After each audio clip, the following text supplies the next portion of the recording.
Welcome. This is To the Root Podcast, brought to you by WeGrowHairIndy and Transitions Indy, where we get to the root of hair restoration solutions, navigating hair loss, embracing life's journey, and everything in between. Darren, what's up? Episode 2, guys. Episode 2 of the podcast. Q&A today. Before we get into that, how's your grass doing? Because you and I always talking about grass. True, how's it doing? Well, we just got a third dog, so not great. Oh, no, yeah. Not great. Yeah. He is actually destroying it. But, but we're going to work on putting some lawn minoxidil on it, and hopefully it'll get better. Yeah. Why don't you get rid of the dog? He's just too darn cute. Yeah, fair enough. He's too cute. You and I, we talk about smoking meat and cutting grass, which is kind of old man discussions. But maybe we can mix it up a little bit sometimes and talk about some cooking recipes. That'd be good. Weekend, did you smoke anything on the weekend? I did some ribs, actually. Nice. Yeah, they were actually really tasty. I tried it a little bit different this time. I did it in a brine. I know that you've done it in a brine before. Yep. I've always kind of steered away from it, but they turned out pretty darn good. Pretty good? They did. Yeah. I did some wings on Saturday on the rotisserie. Ooh. They were amazing. Yep. And last night I reverse seared some pork chops. That's your favorite thing to do is reverse sear. I like to reverse sear. Yeah. Speaking of reverse searing, reverse engineering hair loss. Okay. Back to the questions. Back to hair, right? Back to hair. You don't know what you know until you actually do some research, but understanding and deciphering through the research and what is specific to somebody is a little different than just jumping online and thinking you've got to do all answer. Things like microscopic analysis, which we do, of course, at the office to understand what's going on with the follicle. Well, the amount of people that I meet with, and obviously the whole point of this episode here is really go over some of the frequently asked questions, the FAQs, right? So, I mean, this is stuff that we just look at on Google. It's like, okay, typing in, why does my hair keep falling out?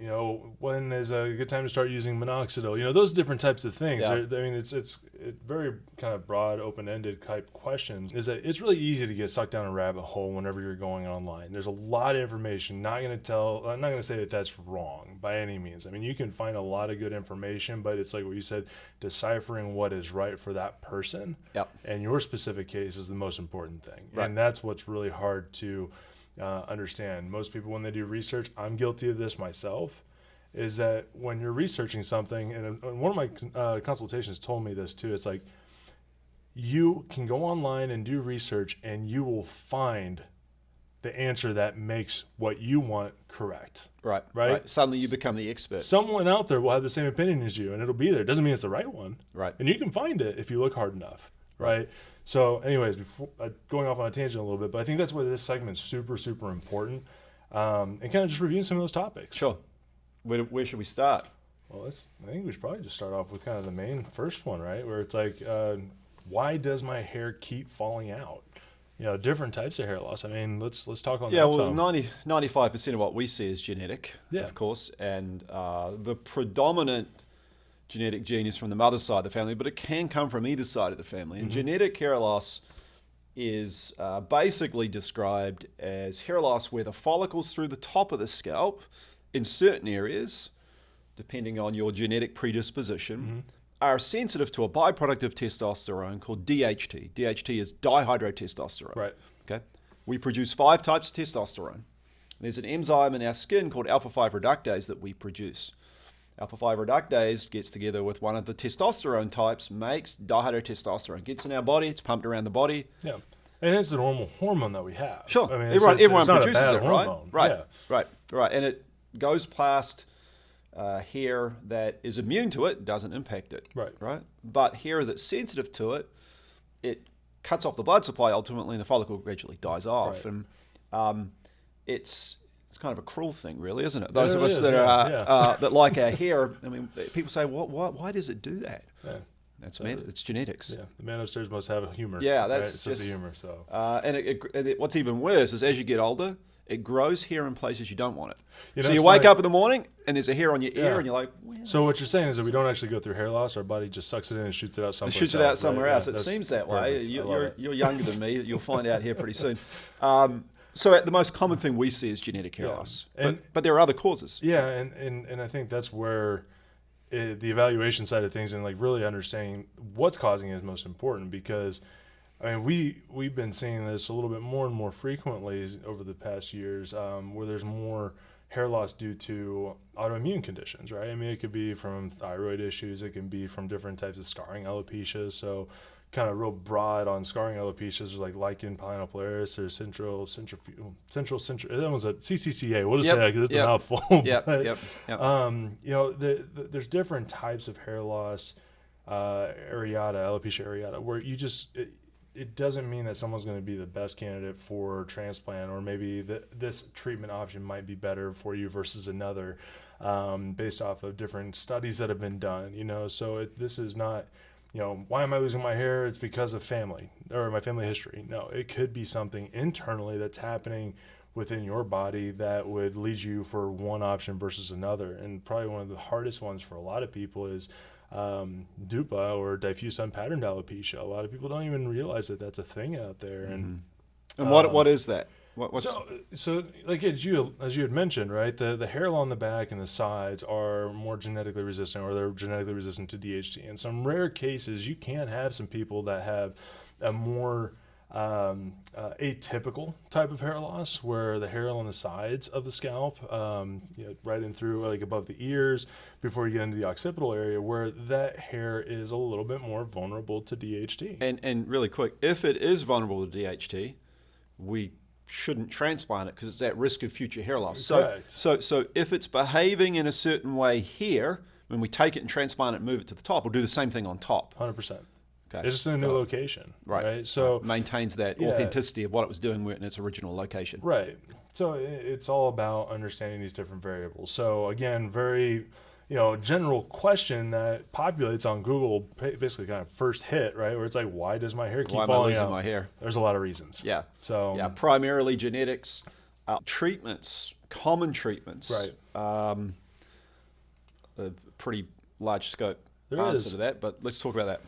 Well, I think like most people that are listening to this are going to know about minoxidil or Rogaine, right? I mean, these are treatments that you can get over the counter, topical solutions that can be applied. You know, but there are other avenues like laser hair therapy, which is an FDA approved method for. So real quick, sorry to interrupt. Yeah. When we talk about treatments, how do you define treatments, and what's our goal with the treatment? To put it really, really simply, try to slow down the progression of hair loss or stop it, right? But obviously we want to try to thicken and reinforce the existing hair as much as we possibly can as well. So whenever we meet with people, right, and I mean whenever you meet with, you know, people in consultation, whenever I do, my goal is not to tell you like, hey, I want you to look the exact same as you do now and a year from now. We want to see improvement, obviously, but there are limitations with treatments and what they're capable of doing. Once a follicle's gone, it's gone.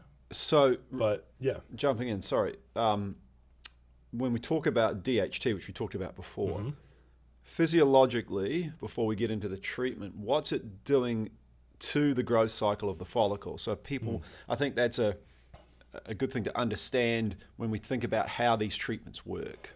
So DHT is basically creating inflammation around the follicles, right? So it's reducing the amount of blood flow in which those cells are getting at the root in the papilla.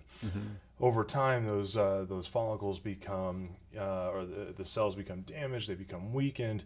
So when that hair sheds, the new hair that grows in starts to pull away from that main blood supply, right? So typically a follicle will sit about 4 to 5 millimeters in depth into the scalp, and then once we start going through this miniaturization process, which is what's happening during DHT impacting the hair, that follicle starts pulling further and further up away from that main blood supply, or that primary blood supply. So a follicle can have multiple hairs in it. Each of those hairs is growing at a different stage. So we often talk about it.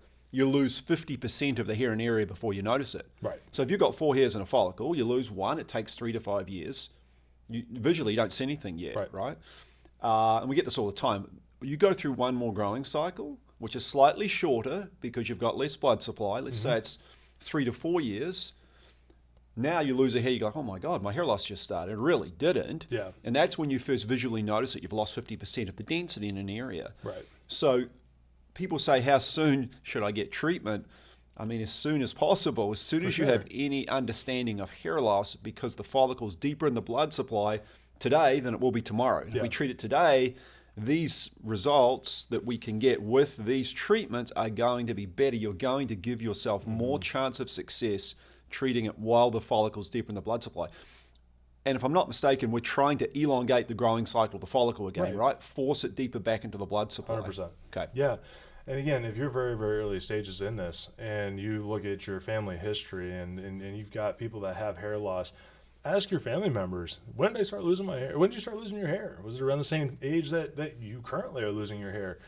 You can start off with different things that are over the counter that are very, very accessible and easy to use, right? So this portion of it is, obviously very much educational as much as it is anything, but know that hair loss is progressive. It gets worse over time when it's left untreated.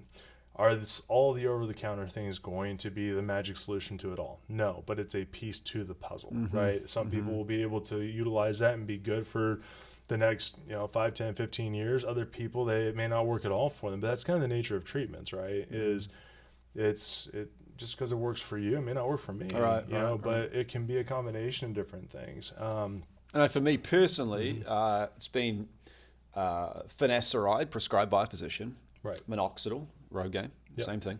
I've done platelet-rich plasma. I've done some laser hair therapy. Same. Obviously, I have access to those modalities, but kind of painting a different picture to the follicle and hitting it from different angles is going to give you the best long-term outcome as well.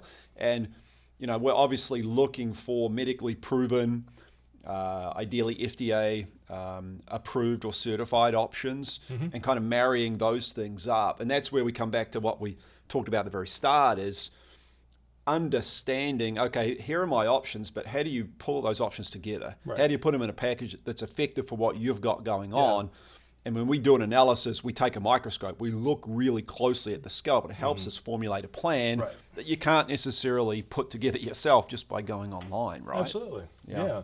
So, I mean, really, to answer this question pretty easily, right? It's like common hair loss treatment options. You're looking at over-the-counter things like minoxidil. You've got different vitamins, multivitamins, things like that. Those are going to be very introductory things that if you're losing your hair really, really rapidly at a fast rate, young age, or whatever it might be, may not do much for those things, but they could be a potential avenue of helping in tandem with some things. But then there's also, from a treatment aspect, right, where we're helping with the hair that's there right now, actively growing. You've got laser hair therapy, which is an FDA-approved method. We've got the platelet-rich plasma, or PRP, helps with basically it's applying that into the area of concern where it helps with thickening and reinforcing the existing hair that you have using your body's own healing properties, right? So it's like draw your blood, spin that out in a centrifuge, separate out platelets and plasma, and then again, that application into the area of concern. And obviously as well, hair transplants, but that takes a little bit of a different approach than treatments. But there's donor growth factor treatments now too, right? There are, there's different biologic solutions that are out there that are relatively new in the industry, or just relatively new in general, but it's been showing some promising stuff as well. But there's a lot of different options that people could look at. So you're always working at it, but you have a window to treat a follicle. Yeah. If you don't treat it every day, it gets worse, and when it's gone, it's gone. Correct. You've got a transplant. It's actually really good. Right into the next question. It's like, when should I consider a hair transplant? Is it like, there's so many different variables, and we talk about this all the time, right? It's like, okay, consideration of age, amount of hair, how much hair loss does someone have, how much donor. I mean, whenever you do your consultations or whenever you meet with someone, when should someone consider a hair transplant? Yeah, it's a great question, and as you mentioned, you alluded to, it's not a one-size-fits-all here. So number one is, does the patient have enough hair loss for us to be able to get into the area and not damage the hair that's already there? Right. New technology, we've got much better at working through existing hair, but I'll see guys sometimes that think they've got hair loss, and they come and you take the microscope, and they haven't lost 50% of the density in an area. So as a rule, if you can visually see scalp that you have lost hair, we can normally transplant into it. So that's number one. Right. Number two is, are you a candidate? Young men we have to be very particular about how we plan ahead short and long term with regards to future hair loss, what their goals and expectations might be. We might have somebody that has an expectation of this unusually low hairline that we're not comfortable doing. It's not a candidate. Might have someone that has really weak donor area in the back, not a candidate. And it's a balancing act because some physicians, some facilities, their approach is they don't transplant patients under a certain age. Right. We don't have a hard, fast rule. We have a few key things, a checklist that we go through. As an example, particularly if you're young, we like to start making sure we can stabilize the hair loss. Right. So laser, finasteride, physician prescribed, Rogaine, those modalities. If we can see over a 6 to 12 month period of time that we've been able to stabilize your hair loss, now we have a stable pattern of loss, and now we can transplant around it with a genetically permanent hair and feel comfortable that for the most part, and we don't have a crystal ball obviously, but we feel like we've stabilized the non-transplant hair. Now we're putting back what you've lost. Yeah. There's the best long-term approach. And to kind of just put it simply, right, we're just not wanting to get into a situation where we're chasing our tail. You keep losing hair. Right, fix one area. You've got to jump and do more transplants. Right. You run out of donor hair potentially. Exactly. So that's really important. So, and it kind of goes back onto as well, like, when to consider a hair transplant with, obviously we talked about age, how much hair loss, how long does hair loss need to be happening for during that period of time, but it's also understanding the type of hair loss that you have, right? Yeah. So it's like the diffuse unpatterned alopecia or like the scarring alopecia, those different things. It's understanding what the root cause of what's going on too. So, and how you feel about it. We'll do consultations with guys where you've got a guy, a really good point. He's got a lot of hair loss and he says, I'm okay, I just want to maintain what I've got. Right. A guy's got a small amount of hair loss that's really bothering him, right. Whether that's personal, professional. So that's a good point. All those little factors come into play. So when to use minoxidil after a hair transplant? This type, obviously we've talked, we'll talk about this in more segments and more episodes, but we are huge advocates of taking a global approach, right? Mm-hmm. Replace what you've lost, maintain what you still have. So the use of things like minoxidil after a transplant are still really, really important. I feel like a lot of people may think, all right, I'm just waiting to do a hair transplant because it's a one and done, right? I'm going to get this done. I'm going to be good. And that's that. Well, that's not the case. It's a misunderstood product too. And I think part of it is the way the product has been marketed over the years. You'll see a before picture, you'll see an after picture, and the guy's done minoxidil and his hair's grown back. Right. It doesn't work like that. So people start using it and think, it didn't work for me. And then you say to them, well, do you feel like it slowed the hair loss down? Oh, it slowed it down and kind of stabilized it. It didn't grow anything back. Perfect. And that's what you want. So I think, again, education, coming back to understanding what we can and can't achieve with this product is really important. We talk to guys waiting at least 3 weeks post-transplant to start minoxidil. Yep. It has, a lot of minoxidil has propylene glycol, which is alcohol in it. So there is a variable around that, around making sure the scalp is healed well and there's not a little bit of irritation there still. So there are different types of minoxidil, and we'll guide you through certain usages of minoxidil, and some types of minoxidil might be better than others. Right. Well, and now, obviously minoxidil was a blood pressure medication that was used a long time ago, right? And there's different ways in which minoxidil can be used, which there's topical foam, topical liquid. It's becoming more popular now, doing low dose oral minoxidil, which is prescribed by a physician that is obviously comfortable with going that route with your medical history, if you will, right? But I guess in short, about 3 weeks, right? About 3 weeks. About 3 weeks.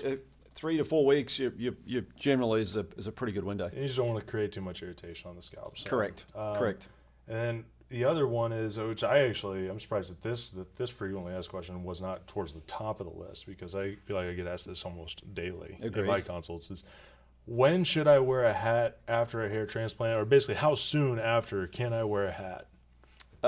Good question. So as you know, at our clinic, we have quite a lot of guys every month that fly in, do procedures with us. They fly out the next day. Right.